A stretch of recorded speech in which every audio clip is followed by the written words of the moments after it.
So my musical journey begins when I was 6 years old.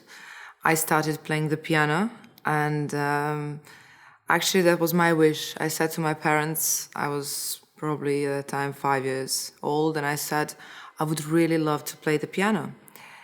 And that's how it began. I loved the piano. I loved to always compose some songs and to play different composers.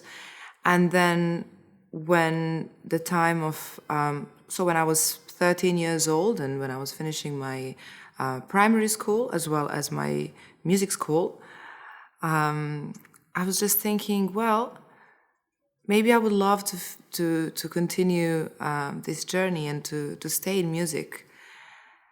But I was not very sure that I would like to be a pianist.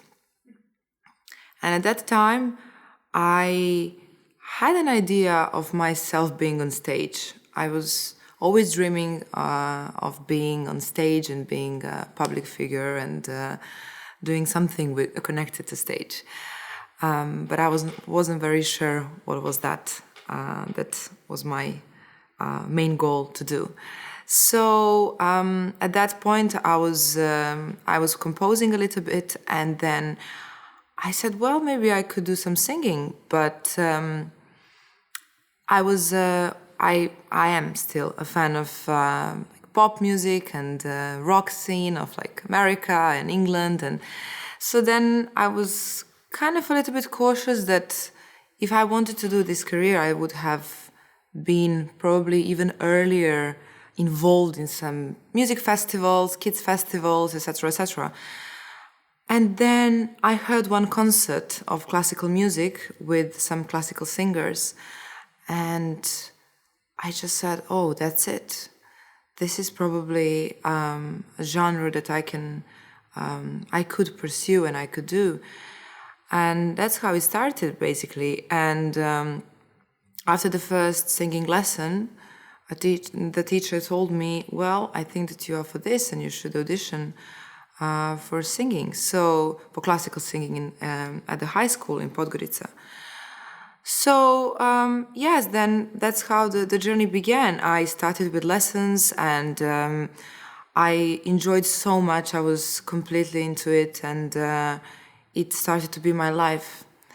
But since Montenegro is a very small country and we don't have the department for operatic singing at the academy, which is absolutely understandable, knowing that we don't have opera house and that we just didn't have time historically to do much about this.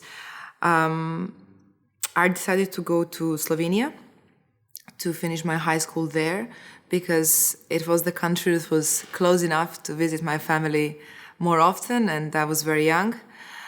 And yes, when I graduated there from the Conservatory for Music and Ballet, actually during that year in Slovenia, my teacher said, well, you should audition for London's Royal College of Music. Which, to be honest, at that moment was not my it was not my aim, it was not my idea. I thought maybe I would study in Austria, in Vienna, because again, it's closer to Montenegro. And then when I did the audition, they called me 10 days later and said, you're accepted. So that's how then I decided to stay in London, to be in London, to study there. And it's now a journey that's been long for 11 years.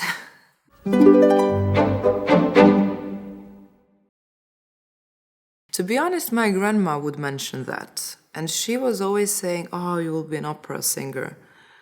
Although I really don't know how she had that idea, because we always listened to classical music at home, but it was, and she watched so many operas, and she would go with her friends to Belgrade to watch operas, and to Russia and to different countries. So she really had this passion. She has this passion for classical music, but to be honest, probably it was just maybe her, like a little dream or something about for me.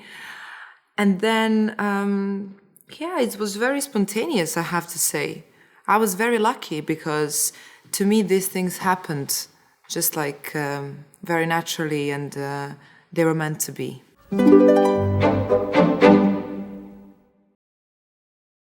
Well, to be honest, I was just like maybe the last year of primary school when Lady Gaga was very popular.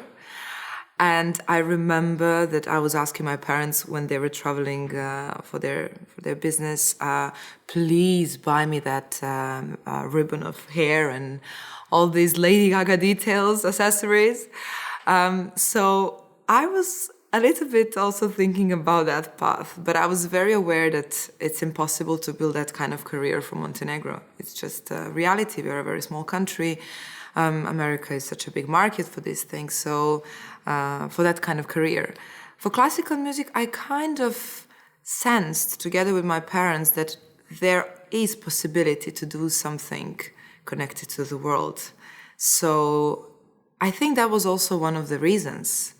Even though I love opera and I'm crazy about opera, but it's just that, I think that was also one of the reasons. But that's why the career path that I chose now is a little bit touching that popular, kind of a little bit commercial side, because I find myself more familiar with it. So that is why I'm not a standard classical opera singer. It is in the theater, but I wanted to get out of the theater and to be more accessible to the wider audience.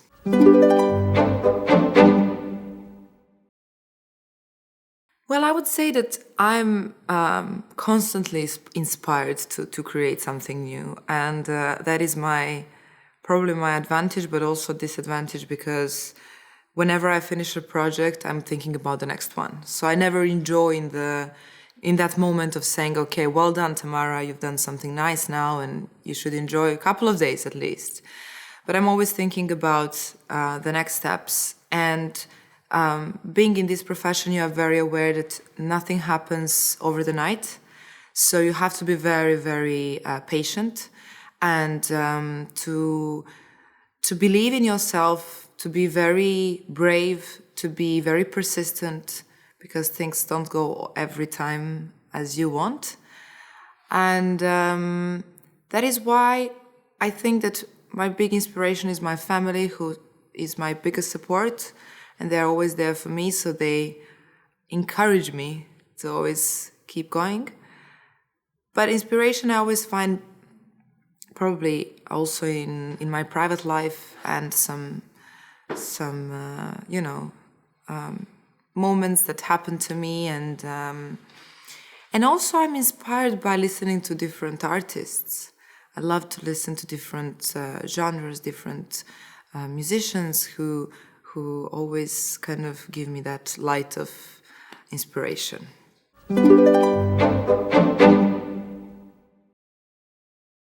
Well, I think that it's probably my character because I'm very stubborn, and for me, everything is possible. And I always have that vision in my head that says, actually, I have the whole image, I have the whole film of my life and what is going to happen.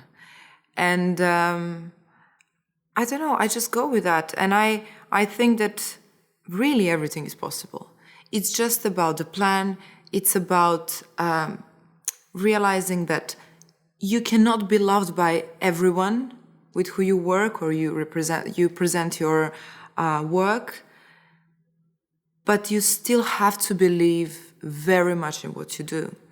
So I think that's something that really helps me, and that gives me absolute strength to keep going and to work even harder, because it's also a very vulnerable profession, because you depend kind of opinions of people, of audience, right? So sometimes you can hear comments, I don't know, somebody will like you, somebody will not.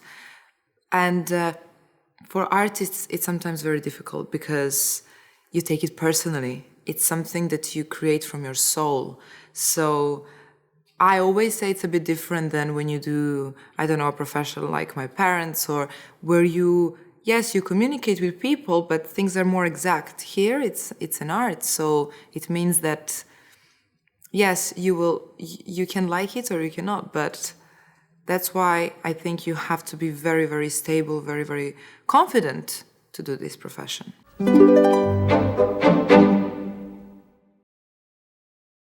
Well, I would say yes, definitely.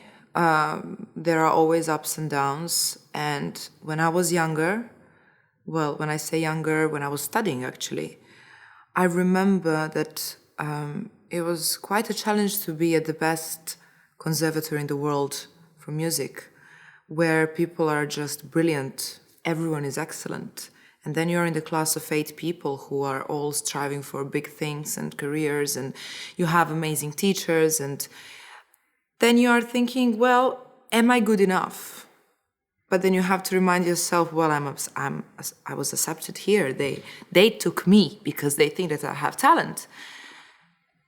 But anyway, anyhow, then it happens that you have performance there, and then you have exams, and then you have certain opinion from your tutors, and maybe they will say, well, this time this was not good enough, and you don't sing this how you should have sung, and so then you have some doubts with yourself, and yeah. But I think that after COVID, very interestingly for me, I realized that I should really just do this firstly for myself and then for everyone else. Because that was the time when we didn't have any performance. For a year and a half, I was completely stuck, working just at home.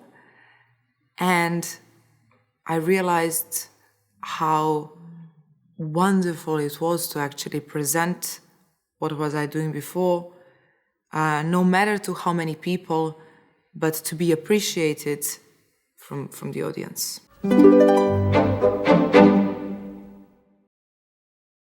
Yes, well, my parents are absolutely wonderful because they really understand me, and they're always there for me. And I think it's also it was and it is still a challenge for them because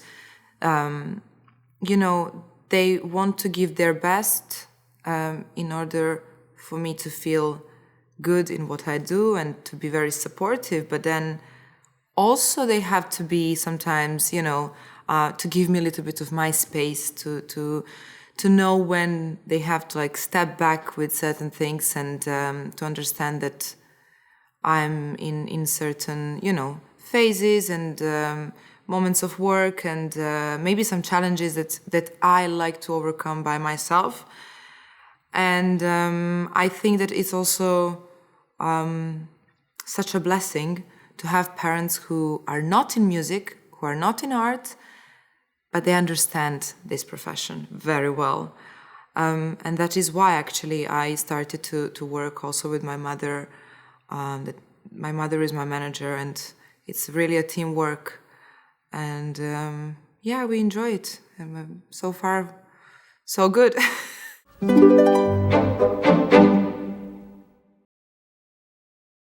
Oof, I'll never forget that moment when they left me in London, and it was raining, and they took the cab for the airport, and we were waving, and I was like, my God, I'm in London.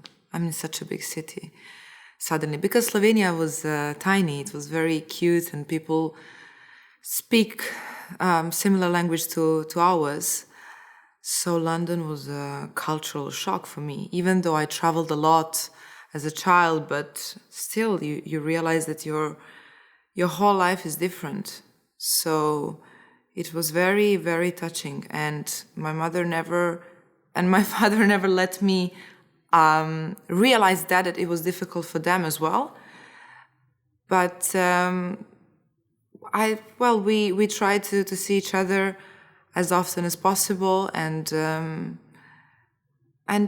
yeah, I mean, that's the price of this. If you want to do big things in life, you have to do big sacrifice. So probably it was, not probably, I'm sure it would have been nicer for them that they had me here in Montenegro with them, but they realized that they have to support me in what I want to do and where I see myself.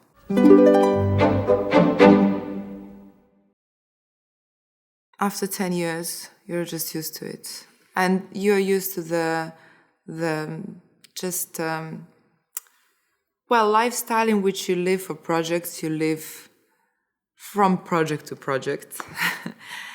and I love it. I just love it. And I'm actually, how would I say this? I don't see myself in any other, in any different lifestyle. I just enjoy this, and I'm looking forward to many other projects and to be constantly on the road and to meet different cultures and to go to different countries. And so I love it. And I think nowadays it's much easier because the world is so connected and it's everything is accessible. So I think that now for us, for example, I can always come to Montenegro because we have direct flights all the time. When I actually started living in London, we didn't have. So everything is easy now. And I try to just enjoy in every moment and to focus myself on the positive sides of this journey.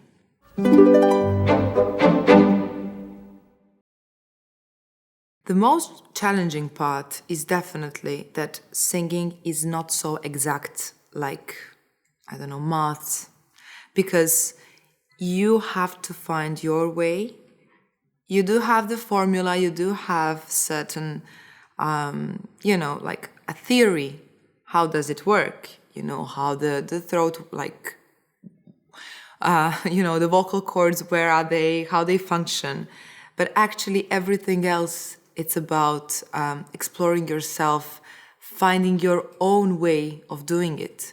So besides the emotional part, the part of, not emotional, but artistic part, where you give your emotions and where you present yourself as an artist, you have to be a good technician, somebody who will very carefully, very thoroughly explore your body, explore your mechanism for singing. So I think that's the hardest part of this profession, because we are not every day the same in terms of our, health, in terms of our, just our mood. Sometimes you're happy, sometimes you're sad, and then you have to keep the same kind of balance in your voice and to give your best. Sometimes it happens, like just now for the performance in Montenegro, it was a very, very challenging performance because we had lots of effects, lots of different performers on stage, and 200 people were involved in the whole organization. And so you cannot switch off your brain from all of that and just be on stage and sing, but you think also about all these other processes. So in those moments, you have to rely on your hard work that you did technically so that it can work and that you can then just enjoy and give artistry from yourself.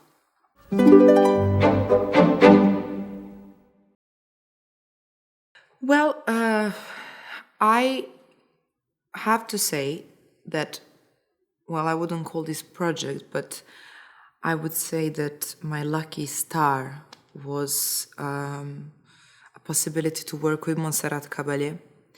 When I was 19 years old, I connected with her at her masterclass. She chose me to sing at her masterclasses in Zaragoza. And she was generously doing these masterclasses with no fee, with nothing. She just wanted to help singers from all around the world. And I could and I have actually now some friends from these master classes that were from Argentina, from China, from everywhere.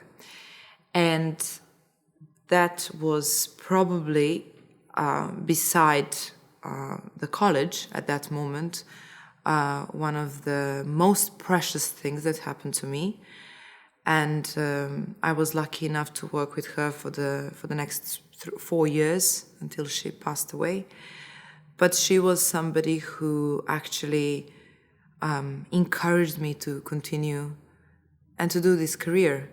Because as we discussed before, yes, I did have moments when I had self-doubts. Was I really for this profession? So she was there to tell me that I have to do this profession. And she is forever in my heart and always somewhere around to watch me, I think. And then I would say that a big thing that happened to me was my debut at Carnegie Hall in New York when I was 23 years old. And then I had again the concert a year after, and I was supposed to have another, but then COVID happened. But actually COVID, maybe this is not nice to say because it was a very, very sad time as well for the whole planet, and many people lost their loved ones. But I used that time to investigate myself, to see where I would like to go, what I would like to really, what to do, and what are my next steps, because we didn't know until when it will last. I was inspired to do my first music video. And I said, well, I'm in Montenegro. It has a beautiful nature. We can use that. And that's how my first video for the Argentinian song La Rosa El Sauce happened.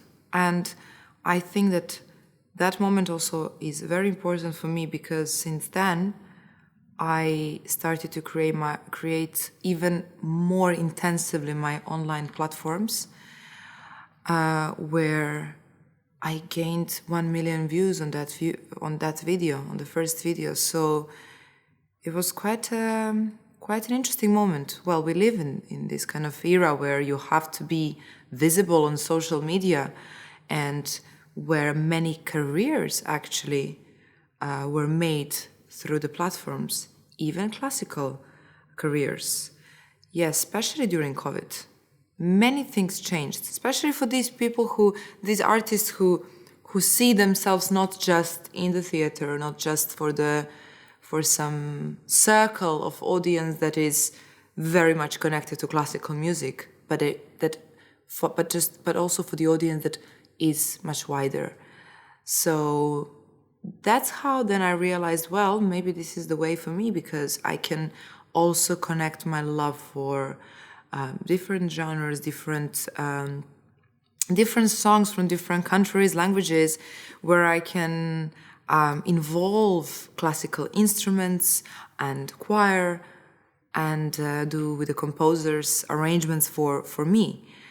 That's how then we recorded many other songs, and then we did different music videos, and the last one was last year for Por una Cabeza, which is also a very, very famous Argentinian song. I love South American music very much. And that video has more than now 2.5 million views, which is quite an achievement.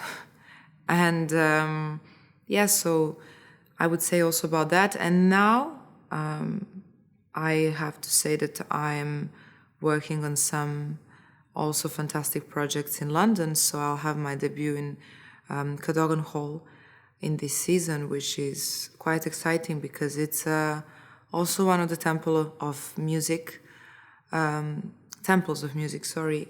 I'm looking forward to it, and many other projects that I'm planning, because now I have this vision where I want to do big concerts with big production, and to make people happy and to have fun at the concerts.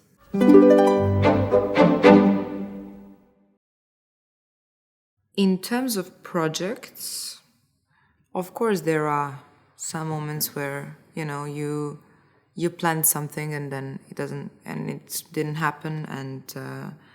But I'm not a person who thinks about these things a lot. And I'm not very focused on that. I just think that now I'm just very cautious that sometimes things don't happen because it's my fault, but you depend on other people, on other organizations. And so maybe there is one project that I wanted to do very much, which was, very interesting, but I'm not going to mention it because I think it will happen. I think it will. I'll give my best for it to happen. Well, maybe I would say that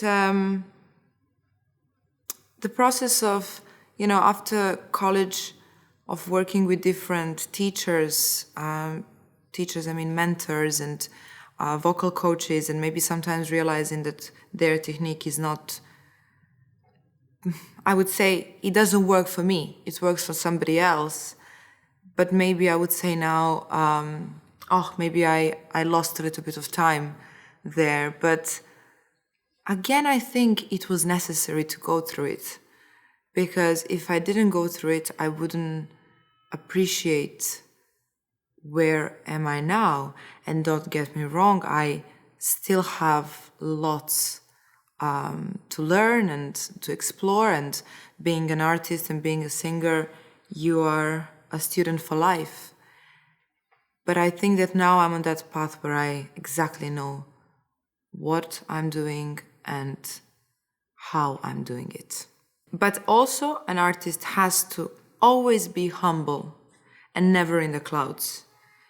Because you can reach certain level and success, and it happens over the night, even though you have years of work, but you have to still be very aware that over the night it happens, but over the night it can happen that you can completely fall. Why I say this is because in this profession, the most difficult is to have this continuity of success through the years or through the decades. And not just in classical music, but also in pop music. How many singers we know that made fantastic albums that were super popular? I'm not going to mention some names, but actually I have some in my mind. From the world scene, that suddenly we don't know where are they now. So they were popular for 3-4 years and then that's it. So that can also be very, very difficult for an artist. So I love to always keep myself very much on the ground, whatever I do, whichever kind of project, and to say, yes, it's good, well done, that was fine, but what's next? What can I improve? What can I do better? And what's the next step and strategy for the following steps? Yeah. In Russia, we call these people one song singer. One song singer, exactly. And there are many of them. There are many of them. So it's very, to be a happy artist, you just have to be very, yes, big success can happen, but you're still very, very on the ground.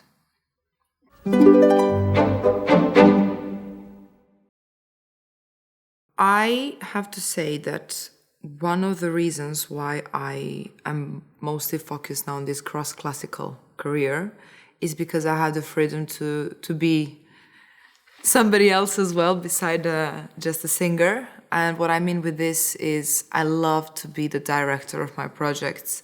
I love to have the whole vision, the whole package of how things will look like. For example, now in Montenegro, we did that kind of concert where, together with my team, I would say, kind of a little bit of a mastermind where I said, okay, I see the concept and the vision of this piece on this way. So we should do it like this, we should create that. And I think that it gives me a huge satisfaction to do that, because then it motivates me even more to perform and to sing and to be inspired to sing. And I think that I will keep working on that side, where I can also, besides singing, be also on the side of kind of like a director of the project. So that's my other passion. I love to be creative. I love to constantly have to create these stories that I have visioned. And I would say that in music videos, for example, together with my team, it's all my idea and it's all my concept and what is going to be the story of it. And also in music with the composers, I'm always very actively there to say, that's how I would like it to sound. Maybe we should add these instruments. Maybe we should do it like this and that.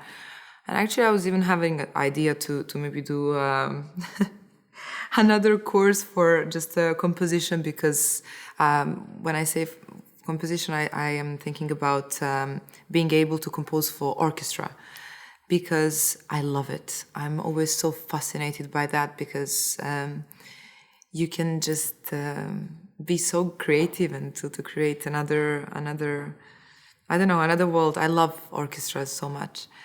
But yes, I pretty much love to be involved in everything that is connected with my projects and that involve, of course, singing. Other than that, I'm a big sport enthusiast. I love to work out a lot, and again, because of singing, I started loving to run.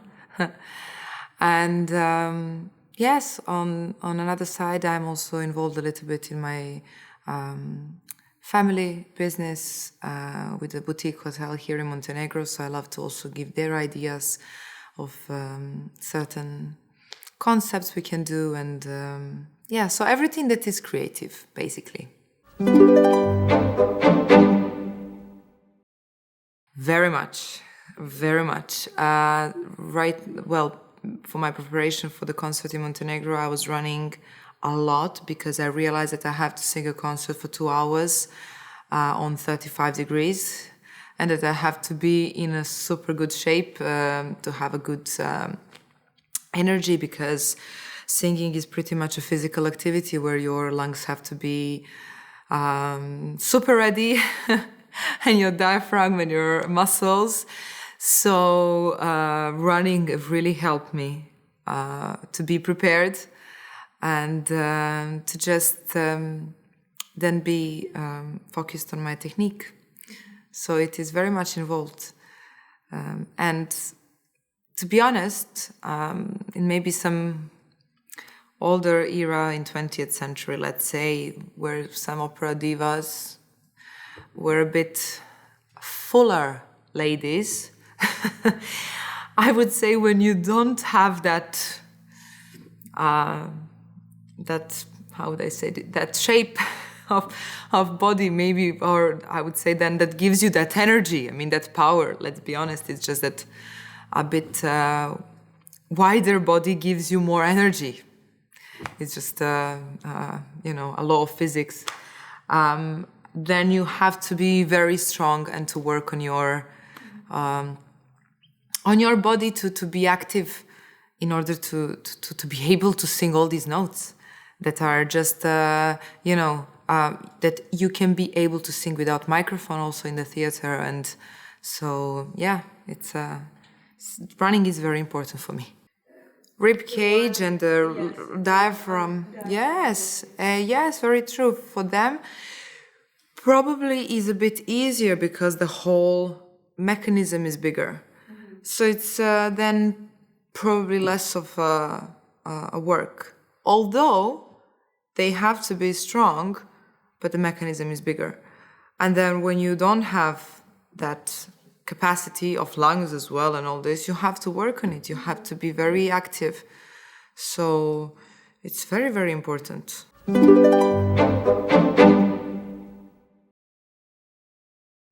Well, this has been my first concert in Montenegro after 5 years. So it doesn't happen very often. Actually, it was my first solo concert, full solo concert after 5 years. Last year, I had an honor to sing at the inauguration of our president and to sing for the ambassador of European Union in Montenegro, Ana Cristina Popa, for her celebration of Europe Day. But this was like a full night concert, so it doesn't happen often. And I think it will not happen often. Why? Because I have now very big expectations of myself, and I want to do like very special projects here. What I do every year, though, I do my music videos here, because Montenegro is like a continuous inspiration to do new videos. You have so many beautiful places where you can shoot nice videos. So I think that I'll continue doing them here, and probably that will for sure be like a continuous connection with Montenegro and my art. And my idea is also to present my country to the world through that way, through my music videos. And yeah, for that side, I think that it's a good way to be connected to Montenegro.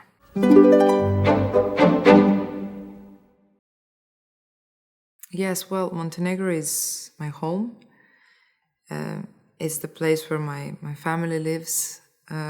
It's the place where I feel, well, I feel all these memories from my childhood and from all these dreams that I had when I was young and when I was actually dreaming to live abroad and to do this kind of career. And it means all the love that I have, and it's like a special puzzle in my heart that holds lots of emotions, and I always cry when I leave Montenegro. It's always very moving for me, and it's very touching, and I think it will always be like that. It will always give me that feeling of, nostalgia, yes. And it will always give me the biggest happiness when I land.